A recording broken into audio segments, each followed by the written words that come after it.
நான் உங்க நாகராஜ். பாபாஜி ஒளி வடிவத்துல ஒருத்தருக்கு காட்சி கொடுத்ததா சமீபத்துல நான் கேள்விப்பட்டேன். அவரை சந்திக்கத்தான் நான் இப்ப போய்கிட்டு இருக்கேன். ஒளி ரூபமாக காட்சி தந்த மகா அவதார் பாபாஜி. சென்னை பூந்தமல்லியில் இருக்க பிரம்மன் குமார் அவர்களை சந்திக்க போறோம். அவர் பாபாஜியை ஒளி ரூபத்தில் பார்த்திருக்கிறதா சொல்றாரு. பக்தர்களுக்கும் காட்சி கிடைப்பதாக பரபரப்பு. பூந்தமல்லி சென்னை ஐயப்பந்தாங்கல அடுத்து பெங்களூர் போற ரூட்ல இருக்கு. இந்த பூந்தமல்லிய சென்னையோட மேற்கு நுழைவாயில்னு சொல்லுவாங்க. இங்கே தான் பாபாஜி தனக்கு ஒளி ரூபத்துல காட்சி கொடுத்ததா ஒருத்தர் சொல்லியிருக்காரு. அவரை சந்திக்கத்தான் நான் இப்ப போய்கிட்டு இருக்கேன். இவர் தான் பிரம்மன் குமார், பாபாஜியோட தீவிர பக்தர். தினமும் பாபாஜியை தியானிக்கிறாரு. இவருக்கு தான் பாபாஜி ஒளி ரூபத்துல காட்சி கொடுத்திருக்காரு. இவருக்கு மட்டும் இல்லாம இங்க வர பக்தர்களுக்கும் கூட பாபாஜியோட ஒளி ரூப தரிசனம் கிடைச்சிருக்கு. அதை பத்தி எல்லாம் விசாரிக்கத்தான் நான் இங்க வந்திருக்கேன். நான் போயிருந்த சமயத்துல பிரம்மன் குமார் வீட்டுல பாபாஜிக்கு பூஜை செய்யறதுக்காக நிறைய பேர் வந்திருந்தாங்க. உள்ள நுழைஞ்சதுமே இங்கதான் நான் அந்த அதிசயத்தை முதலா பார்த்தேன். பாபாஜியோட முழு உருவ சிலை இங்க வைக்கப்பட்டிருக்கு. இந்தியாவிலேயே இந்த இடத்துல மட்டும்தான் இவருக்கு சிலை வச்சு வழிபாடு நடத்தப்படுவதா சொல்லியிருந்தாங்க. நான் கேள்விப்பட்ட தகவலை ஊர்ஜிதப்படுத்துற மாதிரி பாபாஜியோட சிலைய நேர்லயே பார்த்தேன். பாபாஜி நிறைய பேருக்கு ஒளி வடிவத்துல காட்சி கொடுத்திருக்காரு.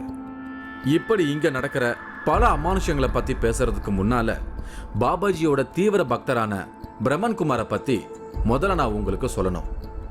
ஆரம்ப காலத்துல பிரம்மன் குமார் திருநெல்வேலியில ஒரு சாதாரண ஜோதிடரா தான் இருந்திருக்காரு. ஜோதிடம் பார்க்கிற காலத்துல அகத்தியர் வழிபாட்டிலையும் அம்மன் வழிபாட்டிலையும் தீவிரமா ஈடுபட்டிருக்காரு. தினமும் அதிகாலையில தியானம் செய்யற பழக்கம் இவருக்கு இருந்திருக்கு. 2009 வருஷம் ஒரு வெள்ளிக்கிழமை அதிகாலையில எதிர்பாராத அதிசயம் இவருக்கு நடந்திருக்கு. வழக்கமா தினமும் காலையில 4 மணிக்கு தியானம் செய்ய எழுந்துருவாராம். ஆனா அந்த அதிசயம் நடந்த அன்னைக்கு மட்டும் அதிகாலை 4 மணிக்கு முன்னாடியே வீடு முழுக்க ஏதோ ஒரு வாசனை பரவ தொடங்கி இருக்கு. திடீர்னு வந்த வாசனையால தூக்கத்துல இருந்து எழுந்திருச்சிருக்காரு. ஏதோ ஒரு அதிசயம் நடக்க போறதா உணர்ந்திருக்காரு. தியானம் செய்ய தொடங்கினதும் ஒரு வெள்ள உருவம் காட்சி கொடுத்த அனுபவம் பிரம்மன் குமாரை சிலிர்ப்படைய வச்சிருக்கு. திடீர்னு ஒரு நாள் அப்படிதான் ஒரு நாள் 2009 2/10/2009 வெள்ளிக்கிழமை அதிகாலையில் ஒரு 3 மணிக்கு வீட்டில் வந்து நறுமணம் வீச ஆரம்பிச்சிட்டு. நறுமணம்னா அது சொல்லவே முடியாது, அவ்வளோ ஒரு வாசனை வர ஆரம்பிச்சிருச்சு. அந்த வாசனை என்னோடய தூக்கத்தை கலைச்சி நான் தியானம் பண்ண உட்கார ஆரம்பித்தேன். 4 மணி இருக்கும். அப்போ ஒரு உருவம் வீட்டுக்குள்ளே வந்துச்சு. முகம் தெரியல, ஆனால் ஒரு உருவம் ஒளி ரூபத்தில் ஒரு உருவம் தெரியுது. வந்தது நேராக என்னுடைய பாயில் படுத்துருச்சு. படுத்துட்டு என்னுடைய காலை அமுக்க சொன்னது. என்னுடைய காலை அமுக்கு அப்படின்னாங்க. காலை அமுக்குனேன். வெள்ளைக்காரங்க எடுப்பாங்க, வெள்ளைக்காரன் ஆங்கிலம் அந்த மாதிரி ஒரு உருவம். முகம் தெரியவே இல்லை, கழுத்து கீழே உருவங்கள்லாம் தெரிஞ்சுது. அவர் காலை தான் அதிகமாக பார்க்குற மாதிரி இருந்துச்சு. போதும்னு சொல்லி எழுந்திரிச்சிட்டாரு. எழுந்திரிச்ச உடனே அவர் அந்த காலை கை வச்ச உடனே எனக்கு பேரானந்த நிலை ஏற்பட்டுடுச்சு. அதாவது அம்மா அப்பா அண்ணன் அது ஒரு பாசம், அது சொல்லவே முடியாது. அப்படி ஒரு அனுகிரகம் கிடைச்சிது. அப்படி தனக்கு முன்னாடி வந்த உருவத்தோட கால்களை இவரு தொட்டு பார்த்திருக்காரு. அங்க இருந்த அந்த வெள்ளை உருவம் ஒரு மிலிட்டரி வேன்ல ஏறி புறப்பட்டு சென்று மறைஞ்சிருக்கு. தனக்குள்ள வந்தது யாருன்னு தனக்கு உணர்த்தும்படி அகத்தியர்கிட்ட வேண்டியிருக்காரு பிரம்மன் குமார்.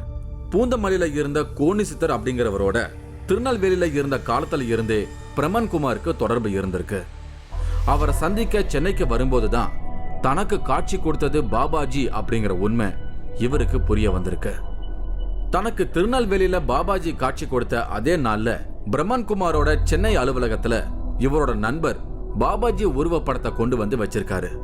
ஒண்ணுக்கு தொடர்பில்லாம நடந்த இந்த சம்பவங்கள் பிரம்மன் குமாருக்கு ஆச்சரியத்தை ஏற்படுத்தியிருக்கு. நான் இங்கே பூந்தமல்லி ஆஃபீஸ் ஓப்பன் பண்ணும்போது அகஸ்தியரை பிரதானமாக வச்சு பூஜை பண்ணிட்டு போயிட்டேன். அகஸ்தியர் படம் மட்டும் தான் இருக்குது. ஒரு 20 நாள் கேப்பில் நான் வரவே இல்லை, திருநெல்வேலியே தங்கிட்டேன். 20 நாள் கழிச்சு நான் பூந்தமல்லி வரும்போது பூஜை ரூமில் ஐயாவுடைய படம் ஒட்டியிருக்கு, பாபாஜியோடைய படம் ஒட்டியிருக்கு. பார்த்தோன்னா அவர்கிட்ட அந்த ஒளி மூஞ்சிலேருந்து பிளாஸ் அடிச்சுது. அப்போ இந்த படம் எப்படி கிடச்சிது, இது யார் என்னன்னு கேட்கும்போது இது மகாவதார் பாபாஜி அப்படிங்கிறது கன்ஃபார்மாக சொல்கிறாங்க. இது என்னைக்கு ஒட்டுனீங்க அப்படின்னு கேட்கும்போது கரெக்டாக அந்த 2/9/2010 அந்த 2009 தான் அந்த வெள்ளிக்கிழமைக்கு தான் ஒட்டியிருக்காங்க. என்ன டேட்டில் அவங்க ஒட்டினாங்களோ அதே டேட்டில் ஐயா திருநெல்வேலிக்கு வந்திருக்காங்க. அப்போ வந்தது பாபாஜிங்கிறது கன்ஃபார்ம் ஆகிடுச்சு. பாபாஜி தான் வந்திருக்காங்கன்னா ஒன்றுமே புரியல. ஒரு நடுக்கம், ஒரு பயம், ஒரு பதட்டம் என்னவா எப்படி உட்காந்தாச்சு.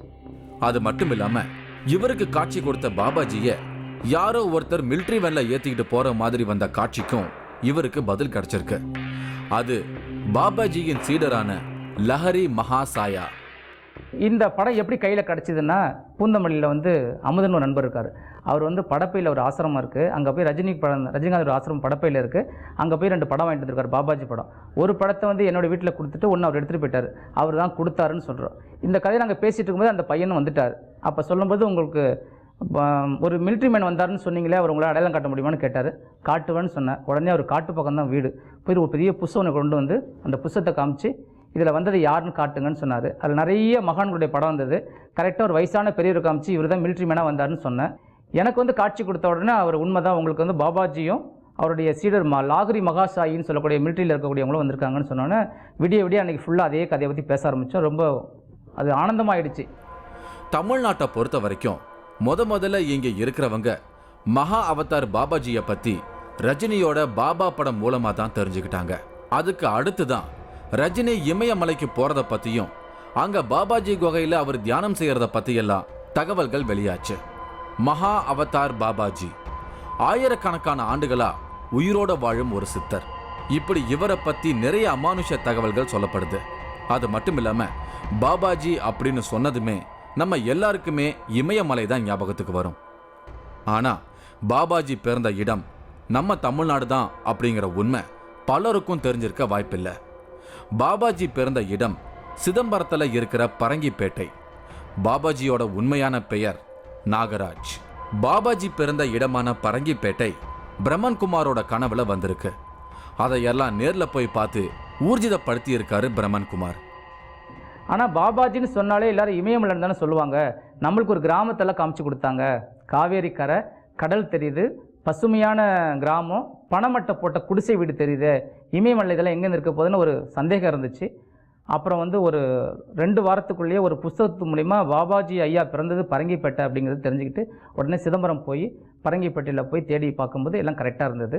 அவருடைய உண்மையான பேர் நாகராஜ். அவர் கேரளா நம்போதீஸ் வர்க்கத்தை சார்ந்தவங்க. கேரளாவிலேருந்து இங்கே வந்திருக்காங்க. அவங்க அப்பா அம்மா பண்ண முருகன் கோயிலுக்கு பூஜை பண்ணியிருக்காங்க. அந்த முருகன் கோயில் இன்னமும் இருக்குது. பரங்கிப்பேட்டையில் போனால் பார்க்கலாம். இவர் கிருஷ்ணமூர்த்தி. சொந்த ஊர் திருநெல்வேலி. பிரம்மன் குமார் ஜோதிடம் பார்த்துக்கிட்டு இருந்த ஆரம்ப காலகட்டங்களில் இவருக்கு அறிமுகமாயிருக்காரு. பிரம்மன் குமாருக்கு பாபாஜி காட்சி கொடுத்த இரவில் பிரம்மன் குமார் கிட்ட இருந்த பாய் இப்போ கிருஷ்ணமூர்த்தி கிட்ட இருக்கு. பிரம்மன் குமார் தானா கொடுத்த பாயை இப்போ ஒரு வழிபாட்டு பொருளா கிருஷ்ணமூர்த்தி வணங்கிக்கிட்டு இருக்காராம். பாபாஜி அவங்க பிரம்மனையாவுக்கு தன்னுடைய பாதங்களை கொடுத்து ஸ்பரிச தீட்சை கொடுத்துருக்காங்க. அந்த ஸ்பரிச தீட்சை கிடைத்த அந்த பாய் அவங்க வழிபாட்டு பொருளாக வச்சு வணங்கிட்டு இருந்தாங்க. அப்போ அவங்க திருநெல்வேலியிலேருந்து வெக்கேட் பண்ணி ஒரேடியா சென்னை ஷிஃப்ட் ஆகிறாங்க அப்படின்னு சொல்லும்பொழுது கூப்பிட்டு இந்த பாய் உங்கள் வீட்டில் வச்சு வணங்கிட்டு வாங்க, உங்களுக்கு படிப்படியான முன்னேற்றங்கள் வாழ்க்கையில் ஏற்படும் அப்படின்னு சொன்னாங்க. அது சூட்சம ரூபத்தில் அந்த பாயில் காட்சி கொடுத்துருக்குறாங்க அவங்களுக்கு. அது சூட்சமம்னு வெறும்னா உணர்வு மட்டும் சொல்ல முடியாது. ஏன்னா ஃபிசிக்கலாக அவங்களுடைய பாதங்களை இவங்க அந்த பாத சேவை பாதம் பிடிச்சு கொடுத்த அந்த ஒரு பாத சேவை இவங்க பண்ணியிருக்கிறாங்க. ஸோ அது வெறும் உணர்வுன்னு மட்டும் நம்ம அதை எடுத்துக்கொள்ள முடியாது. அப்போது அந்த பாயை கொண்டு வீட்டில் வழிபாடு பண்ண ஆரம்பித்தோம். அப்போது இன்டர்னலாக நமக்கு ஒரு நிறைய க்ரோத் கிடச்சிது. ஃபஸ்ட்டு ஒரு அகவிழிப்பு, நம்மளை பற்றி ஒரு சுயமான மதிப்பீடு, நம்மளுடைய நிறை குறைகளை நம்மளே உணர்ந்து கொள்ளக்கூடிய சில தன்மைகள் அப்படின்னு கிடச்சிது. ஒவ்வொரு வருஷமும் இமயமலையில இருக்கிற பாபாஜியோட குகைக்கு போய் தியானம் பண்ணும்போது அங்க ஏதாவது ஒரு ரூபத்துல கண்டிப்பா பாபாஜியோட காட்சி கிடைக்கும்னு சொல்றாரு கிருஷ்ணமூர்த்தி. நீங்க அவரோட டிராவல் பண்ணி போயிருக்கிறேன். ஒரு முறை நான் லாஸ்ட் டைம் போயிருந்தோம். நாங்கள் சித்ரா பௌர்ணமிக்கு போயிருந்தோம். அது ஒரு சிறப்பான விஷயமாக இருந்தது. அதாவது என்ன சொல்கிறாங்க அப்படின்னா, பாபாஜி டைரெக்டாக அந்த ஃபிசிக்கல் ஃபார்ம் அப்படிங்கிறதுல வராட்டா கூட ஏதாவது ரூபத்தில் நமக்கு அந்த ப்ரெசன்ஸ் கொடுப்பாங்கன்னு சொல்லுவாங்க. அது மாதிரி பார்த்தீங்கன்னா நாங்கள் போயிருக்கும்போது பூஜை நடந்துட்டு இருக்கும்போது ஒரு ஃபாரின் கப்பிள் வந்திருந்தாங்க.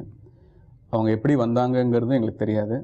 அந்த பூஜை முடிஞ்சோடு அவங்க எப்படி போனாங்க அப்படிங்கிறதும் தெரியாது. எந்த கைடும் இல்லாமல் தான் அவங்க வந்திருந்தாங்க. நாங்கள் ஒரு கைடு கூப்பிட்டு போயிடும். பட் அவங்க கைடெலாம் வந்தேன் அப்படிங்கிறாங்க. எப்படி போனாங்க அப்படிங்கிறதும் எங்களுக்கு தெரியாது. அதே போல் அந்த இரவு வந்து அங்கே மலையடிவாரத்தில் வந்து அமர்ந்து நாங்கள் தியானம் பண்ணக்கூடிய நேரத்தில் வந்து ஒரு அன்பருக்கு வந்து அந்த அறையிலிருந்து ஒரு சேரில் அவர் பிரசன்னமாயிருக்கிறார். அதை பார்த்துருக்காரு, அவங்க பார்த்துருக்குறாங்க. குழந்தைங்கள்லாம் சோப் நுரை தொட்டு ஊதுவாங்க. அதை ஊதும்போது ஒரு பெரிய கலர் பலூன்ஸ் மாதிரி தெரியும், ஒரு பபுள்ஸ். ஆமாம், அந்த பபுளே பெரிய பலூனாக இருந்து அதுக்குள்ளே பாபா சிலை இருக்க மாதிரி இருக்கு. ஒரு தட் இஸ் அது ஒரு யூனிவர்ஸ் மாதிரி தெரியுது. அது நீங்கள் பூஜை பண்ணும்போது? இல்லை, என்னோட மெடிடேஷனில் எனக்கு இது தெரிஞ்சது. ஓ, ஓகே.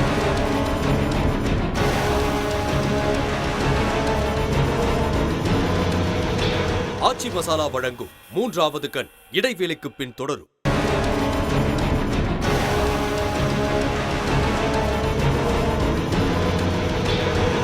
ஆச்சி மசாலா வழங்கும் 3வது கண் தொடர்கிறது. சென்னை பூந்தமல்லியில இருக்கிற பாபாஜியோட தீவிர பக்தரான பிரம்மன் குமாரோட தான் நான் இன்னைக்கு பேசிக்கிட்டு இருக்கேன். இவருக்கு பாபாஜியோட ஒளிரூப தரிசனம் கிடைச்சதை பத்தியும் இங்க வர பக்தர்களுக்கு பாபாஜி தரிசனம் தரதை பத்தியும் தான் நாம இன்னைக்கு பார்த்துக்கிட்டு இருக்கோம்.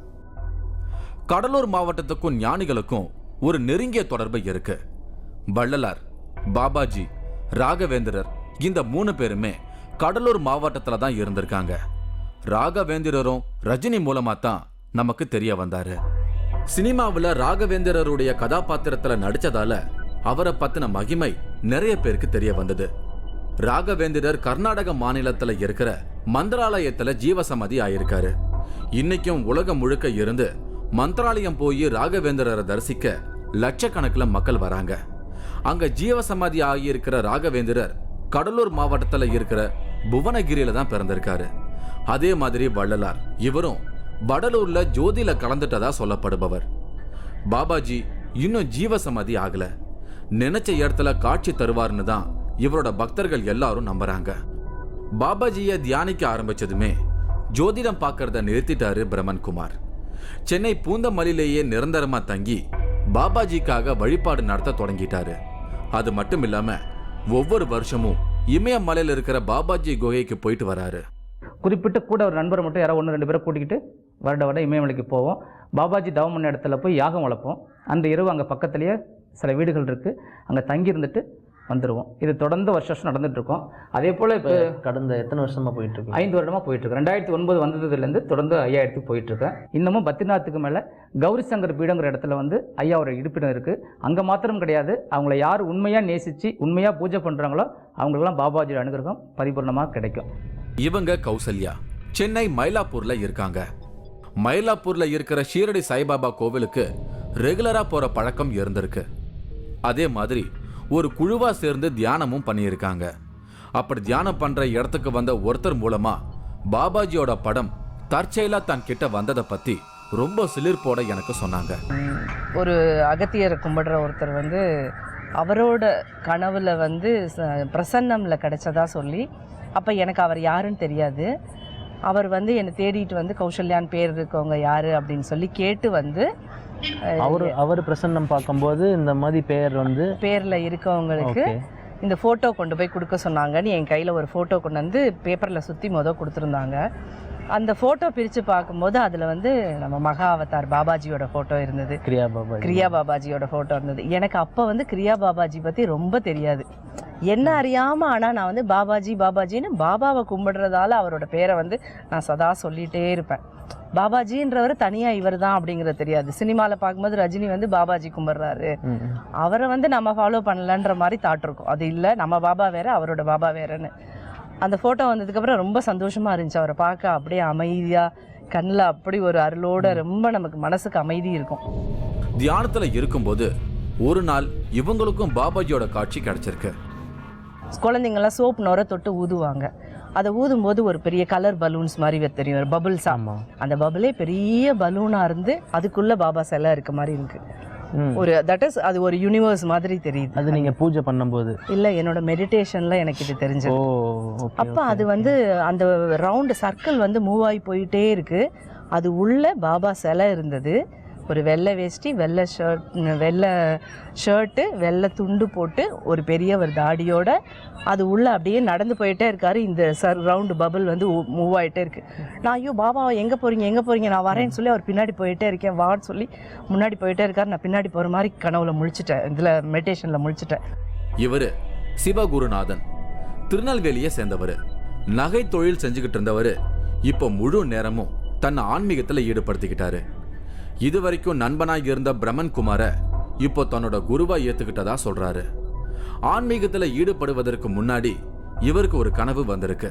அப்படி இவருக்கு கனவா வந்த காட்சிகள் கனவு வந்த சில நாட்கள்ல நிஜத்திலையும் நடந்திருக்கு. அதாவது 2004 வந்த சுனாமி இவருடைய கனவுல முன்னாடியே தெரிய வந்துதான். 2004 சுனாமி வந்தது பாருங்கள். அந்த சுனாமி வந்ததுக்கு ஒரு 10 நாளைக்கு முன்னால் அந்த சுனாமி வர மாதிரி எனக்கு ஒரு காட்சி வந்து கிடச்சிது. நான் 2 கையிலையும் என்னுடைய 2 குழந்தைகளை கூப்பிட்டுட்டு ஓடிக்கிட்டு இருக்கேன். திருச்செந்தூரில் அந்த கொடிமரத்துக்கு மேலே ஏறி நிற்கிறேன். அங்கே தண்ணி எதுவும் வரல. அப்போ அப்படி கீழே இறங்கிட்டேன். அதுக்கப்புறம் இதை வந்து இந்த காட்சிகளை வந்து வீட்டில் எல்லாத்துட்டையுமே நான் மேக்சிமம் சொன்னேன். அவங்க எல்லாருமே சரி ஏதோ ஒரு கனவாக இருந்திருக்கும் அப்படின்னு சொல்லிட்டு அதை விட்டுட்டாங்க. அதுலேருந்து கரெக்டாக ஒரு 10ஆவது நாள் மதியம் ஒரு 12:30 மணிக்கு லைவாக காமிச்சிக்கிட்டு இருக்கிறாங்க சுனாமியை. அப்போ தான் எல்லாருமே என்னை வந்து வித்தியாசமாக ஒரு பார்வையாக வீட்டில் பார்த்தாங்க. தொடர்ந்து சிவகுருநாதனுக்கு வரும் கனவு காட்சிகள் சில நாட்களுக்கு பிறகு நிஜமாவே நடக்க தொடங்கி இருக்கு. தனக்குள்ள ஏதோ ஒரு விசேஷ சக்தி இருக்கிறதா உணர்ந்திருக்காரு சிவகுருநாதன். அதை தெரிஞ்சுக்கத்தான் ஆன்மீக பாதையில வந்திருக்காரு. பிரம்மன் குமார் குழுவினரோட இவரும் இமயமலைக்கு போய் பாபாஜி குகையில தியானம் செஞ்சிருக்காராம். இவருக்கும் கூட தன்னோட சூட்சம வடிவத்தை பாபாஜி உணர்த்தி இருக்காராம். ஐயாவை வந்து நாங்கள் தரிசனம் பண்ணிவிட்டு இமயமலையில் தரிசனம் பண்ணிவிட்டு வந்ததுக்கு அப்புறம் என்னுடைய வீட்டில் வந்து இரவு பொழுதில் நறுமணங்கள் வரும். அப்போ நானும் ஏதோ பற்றி தான் வீட்டில் ஏதோ கொளுத்தி வச்சுருப்பாங்க அப்படின்ட்டு பல நாட்கள் நானும் அப்படி சுற்றி வர்றேன். கரெக்டாக அந்த மாலை நேரங்கள் வரும்போது பத்தி நறுமணங்கள் வரும். அப்புறம் வீட்டுக்குள்ளே யாரோ அப்படி உள்ளே வந்துட்டு நம்மளை அப்படி தோலை தட்டி கொடுக்குற மாதிரி இருக்கும். பார்த்தாங்க வந்து ஒரு ஒரு ஒரு நிழல் உருவம் மாதிரி தான் நமக்கு அது தெரிஞ்சுது. அதுக்கப்புறம் பல சம்பவங்கள் இப்படி ஒவ்வொரு சம்பவங்களாக வீட்டுக்குள்ளே நடந்துக்கிட்டு இருக்கு. அது வீட்டில் உள்ள அனைவர்களுக்கும் தெரியும். பாப்பா, நீ என்ன எப்படி பார்த்த பாபாஜியை? எப்போ பார்த்த? அப்போ பாபாஜி பார்த்தோன்னே உனக்கு பயமா இல்லையா?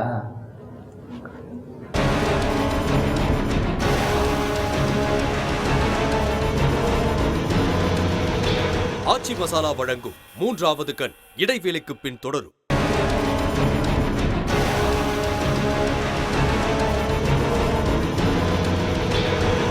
ஆச்சி மசாலா வழங்கும் 3வது கண் தொடர்கிறது. பாபாஜி எல்லாருக்கும் ஒளிரூப தரிசனம் தரதா சொல்லப்படுற இடத்துல தான் நான் இன்னைக்கு இருக்கேன். சென்னை பூந்தமல்லியில தான் பாபாஜிக்கு ஒரு சிலை வச்சு வழிபாடு நடத்திக்கிட்டு வராங்க. ஒளிரூபமா இன்னைக்கும் பாபாஜி உயிர் வாழ்றதா தான் அவரை கும்பிடுறவங்க உறுதியா நம்புறாங்க. பிரம்மன் குமாருக்கு தான் முதலா பாபாஜியோட உருவத்தை சிலையா செய்யணுங்கிற எண்ணம் வந்திருக்கு.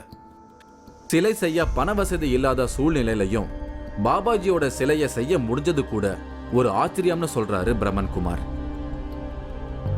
இப்போ பாபாஜியோட சிலை வந்து ஐம்பொன்னில் செய்கிறதுக்கு எப்படி உங்களுக்கு தோணுச்சு? நைட்டு படுத்திருக்கும்பொழுது, இரவு படுத்திருக்கும்போது ஐயா வந்து உட்காந்து அபிஷேகம் பண்ணும்போது தியானத்தில் பார்த்தேன். அப்போ நம்மகிட்ட சிலையே இல்லையே, இது எப்படி இது நடக்கும் அப்படின்னு நினச்சேன். சிலை பண்ணால் லட்சக்கணக்காக பணம் செலவாகுமே, நம்மகிட்ட ஒன்றும் கிடையாதுன்னு நினச்சேன். அப்படி இருக்கும்போது ஒரு அன்பர்கிட்ட ஐடியா சொன்னேன், சரி பண்ணலாமே. நாங்கள் அப்புறம் கும்பகோணத்தில் இருக்கக்கூடிய நரசிங்கப்பட்டியில் பண்ணி அங்கே தான் பண்ணணும்னு ஒரு ஆளையும் கொண்டாந்து இங்கே காமிச்சு கொடுத்தாங்க. ஏன்னா என்கிட்ட ஜாதகம் பார்க்க வந்தாங்க சிற்பி, அவங்களுக்கும் சம்மந்தம் தெரியாது. அப்போ நான் சொல்லும்பொழுது என்னுடைய சொந்தக்காரங்க வந்து செய்கிறாங்க அப்படின்னு சொல்லும்போது அப்புறம் அவங்க மூலமே கான்டாக்ட் பண்ணி அவங்கள போய் பார்த்து இந்த சிலையை ரெடி பண்ணி கொண்டு வந்து வச்சு நீங்கள் பூஜை நடந்துட்டு இருக்கு. இவங்க பேரு மாலதி, பூந்தமல்லியில இருக்காங்க. மாலதியோட மகள் சுமித்ரா எல்கேஜி படிக்கிற சின்ன குழந்தை. இந்த குழந்தைக்கும் பாபாஜியோட தரிசனம் கிடைச்சத எனக்கு பிரமிப்போட விவரிச்சாங்க. தன்னுடைய குடும்பத்துல ரொம்ப சங்கடமான சூழ்நிலையில தான் பிரம்மன் குமாரை சந்திச்சிருக்காங்க மாலதி. பாபாஜியோட போட்டோவை வச்சு மந்திரங்கள் சொல்லி தினமும் வழிபாட ஆரம்பிச்சிருக்காங்க. இவங்க கர்ப்பிணியா இருந்த சமயத்துல கரு வளர தொடங்கி 5 மாசம் வரைக்கும் குழந்தைக்கு இதய துடிப்பு இல்லாம இருந்திருக்கு. அதனால குழந்தைய அழிச்சிடலாம்னு முடிவெடுத்திருக்காங்க. ஆனா பாபாஜியோட அருள் அது எல்லாத்தையும் மாத்தி இருக்கு. அந்த குழந்தை தான் இப்போ எல்கேஜி படிச்சுக்கிட்டு இருக்கிற சுமித்ரா. இவன் கன்சீவ் ஆகும்போது கூட ரொம்ப பிரச்சனை, ஹார்ட் பீட்லாம் வரவே இல்லை, டைஃபாய்டு ஜுரம் வந்துடுச்சு. சரி வேண்டாம் கலைக்காத நிலைமையில் போகும்போது தான் பாபாஜி வழிபட்டுட்டு நான் கும்பிட்டுட்டு போனோம். அதுக்கப்புறம் ஹார்ட் பீட்டே வந்தது. அதிசயம், கலைக்கிறதுக்குன்னு போனது. அதுக்கப்புறம் ஸ்கேன் எடுத்தப்போ அப்போ தான் ஹார்ட் பீட்டே வந்தது. அது ஒரு அதிசயம் தான் எங்களுக்கு. பாபாஜியோட ஆசீர்வாதத்தால பிறந்த சுமித்ரா இப்ப பாபாஜியோட மந்திரங்களை எல்லாம் தினமும் உச்சாரணம் செஞ்சு வழிபாடு செய்யறது ரொம்பவே ஆச்சரியமானது. பாபாஜியின் ஒளிரூப தரிசனம் குழந்தை சுமித்ராவுக்கும் கிடைச்சிருக்கு. ஒரு நாள் ராத்திரி தற்செயலா எழுந்தப்போ பூஜை ரூம்ல ஒளி ரூபத்துல பாபாஜி தரிசனம் சுமித்ராவுக்கு கிடைச்சிருக்கு. பாப்பா, நீ என்ன எப்படி பார்த்த பாபாஜியை? எப்போ பார்த்த? அப்போ அதான் எப்போ சொல்லு. எப்படி பார்த்த? தூங்கிட்டு இருக்கும்போதா? ரெஸ்ட்ரூம் போகும்போது அந்த பக்கமாக போனேன். பாபாஜி பார்த்தேன். நல்லா படிக்கணும்னு தோணாது. பார்த்தோன்னே உனக்கு பயமா இல்லையா? நான் பார்த்தோன்னே வந்து தோண்டிட்டேன். பாபாஜி ஒளி ரூபத்துல காட்சி கொடுக்கிறாரு அப்படிங்கிற தகவலை கேள்விப்பட்டு தான் நான் இங்க வந்தேன். நிறைய பேரை சந்திச்சேன். இப்பவெல்லாம் ஒவ்வொரு வியாழக்கிழமையும் நிறைய பேர் பூந்தமல்லியில இருக்கிற பிரம்மன் குமார் வீட்டுக்கு வராங்க. பாபாஜியோட சிலைக்கு அபிஷேகம் பண்றாங்க, மாலையால அலங்கரிக்கிறாங்க, மனசார பாபாஜிய வழிபாடு செய்யறாங்க.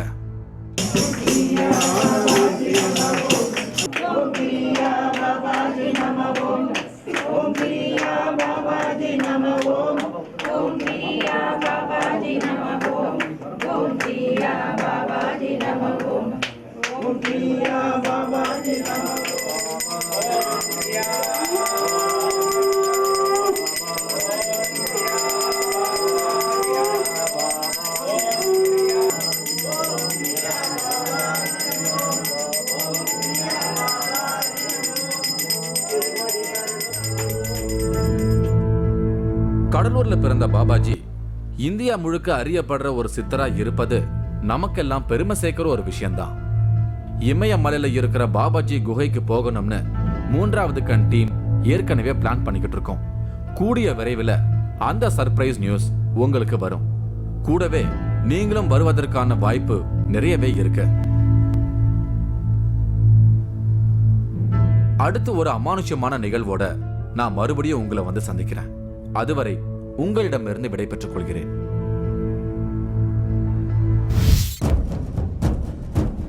எந்த ஆன்மாவும் கடவுளை வணங்குவதில்லை, மனித ஆன்மாவை தவிர. மந்திரங்கள் எந்திரங்களில் மறைந்திருக்கும் சித்த ரகசியம். பிரபஞ்சத்தில் நடக்கக்கூடிய இயற்கையினோட, ஆன்மீகத்தினோட, இறை சக்தியினோட தன்மைகளை நம்ம வாழ்வியலுக்கு எப்படி பயன்படுத்தலாம்ங்கிறதா சித்தர்கள் வகுத்து வைத்த ஆன்மீகம்.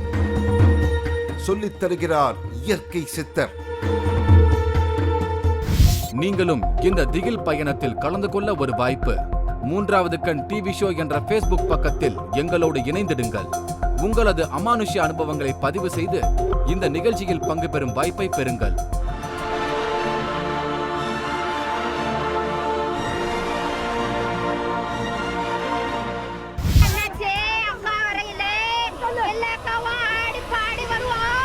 மழை கேட்கறது